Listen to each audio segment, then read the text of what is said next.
When you set goals, each and every goal that you set will demand something of you. It will demand a different person than the person that you are used to. For an example, if you want to be a healthy person, to lead a healthy lifestyle, and if you got used to eating junk food or some food that is not so good for you, that will simply mean that for you to achieve that life that is actually full of good health, that will mean that you need to change your diet. And when I talk about diet, I'm just talking about food. And when I talk about food, I'm talking about two different kinds of food. I'm talking about physical food, the food that you feed your body, and I'm talking about the ideas and the kind of information that you feed your brain. That's another diet.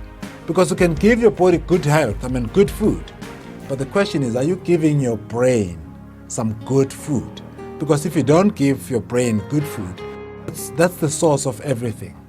So if your brain is not working enough or your brain is not working effectively, then it's going to sabotage whatever it is that you want to achieve or that you have set for yourself. So when it comes to goals, when you set goals, like I said, goals that will come with your values.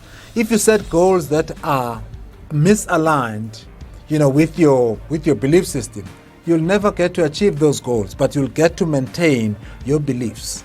That's the reason why I was saying that life is not going to give you what you want, but life is going to give you what you believe is true, because your belief system will drive your actions, and your actions are all about your behavior. So you behave in alignment with your belief system. Are you ready to move from mental darkness to mental light?